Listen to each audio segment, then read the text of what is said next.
In this second phase of answering the call to do more with your life, we're working with the concept that everything you need is already within you. And in this video, I'm going to introduce you to a resource which has really helped me to connect with what I've got to offer. It's this book called The 4 Desires by Stryker.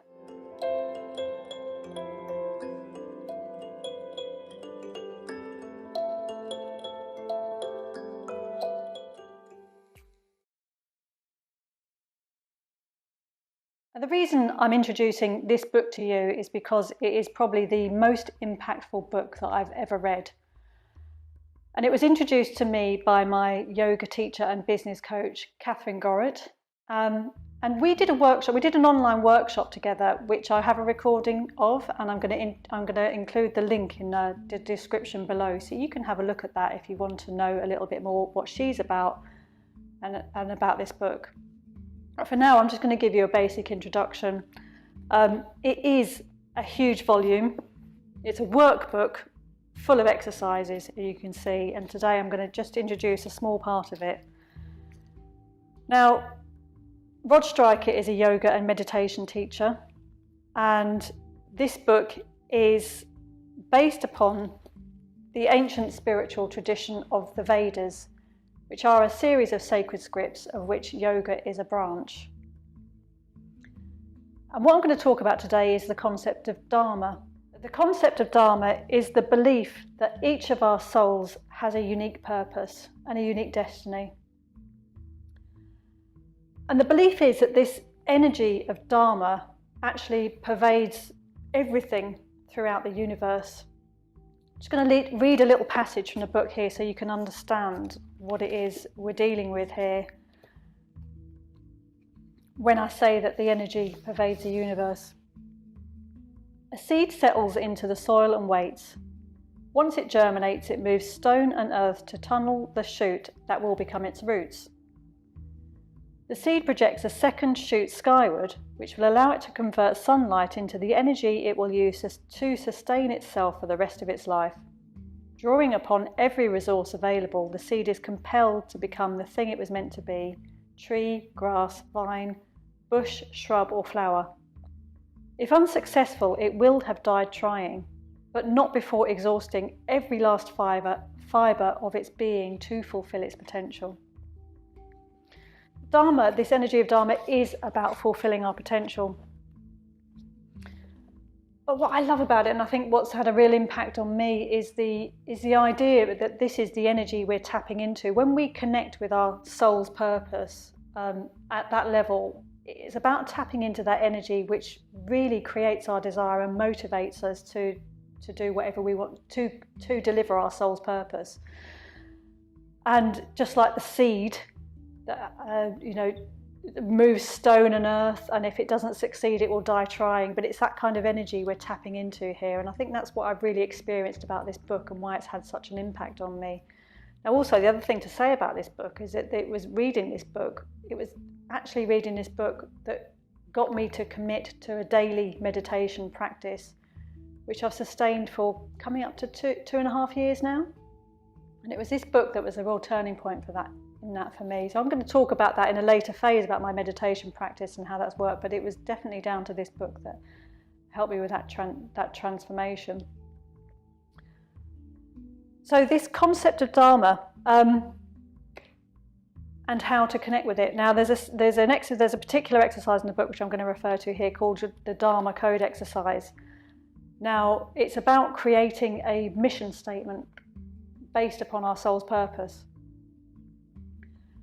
And this is basically what the exercise is. Now, you probably would have heard an exercise where you think about what do you want people to say about you at the end of your life? What do you want people to put on your gravestone? And these are the values that can drive you. But the Dharma Code exercise goes a little bit deeper than that. What it asks us to do is to envisage a time later in our lives when we're having a celebration, perhaps our 80th birthday or something like that. And at this celebration, we're imagining that everything in our life from this point has gone as exactly as it's meant to, in line with our soul's purpose. And what will people be saying about us? So we choose 4 people to do a little speech or a testimonial about us. And so the subtitle of this book is Creating a Life of Purpose, Happiness, Prosperity and Freedom. So we're dealing with the purpose aspect here, but the 4 people are speaking from each of those parts: purpose, happiness, prosperity and freedom. And then what you do is you talk in the voice of that person and you think about what they're going to say. Now, what I really love about this exercise is it's kind of, we're creating a mission statement where we're bypassing all kind of logic and we're really dealing with our instinct and our heart's desire, and that's the kind of the place we're tapping into here. Because when we're dealing with logic, we'll always kind of tap into fears and, oh, this isn't practical, or this isn't meaningful, or people will think I'm silly, that kind of stuff. But it's about really bypassing all of that logic stuff and dealing with our heart's desire and owning that. Once we've finished the series of testimonial exercises, we go through them and we pick out any kind of words or paragraphs that repeat themselves, especially anything that's really salient or anything that really, when we read it, you think, oh yeah, that really means something to me. So we pulled all of this stuff out and we create our Dharma Code, or our mission statement. So I'm going to tell you about my Dharma Code and what came out when I did this exercise. Now this is very personal, but I'm going to share it here. And this is what came out for me, and as I said, I read this book about coming up to 2.5 years ago now.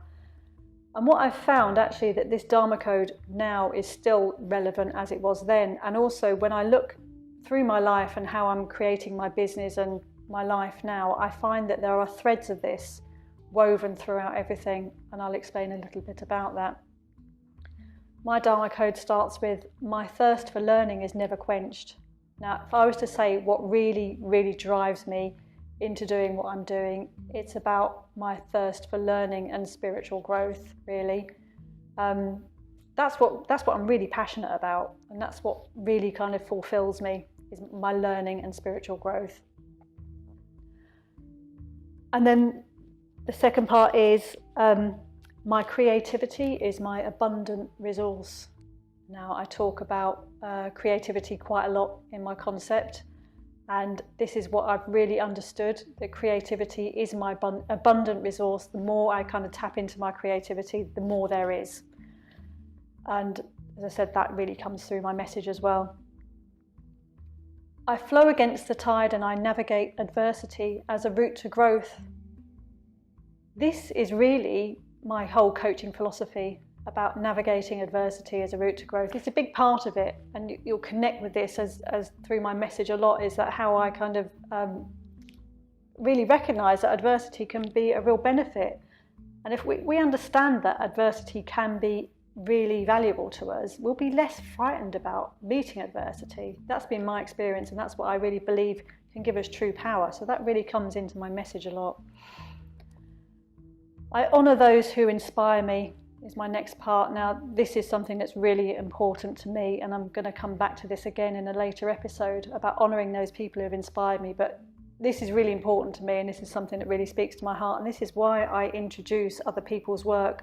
I will never take credit for someone else's work, and I really feel it's important to honour the work that those people have done and how that's inspired me.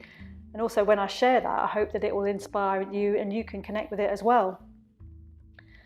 And then the last part is, I remain grounded through valuing simplicity and peace.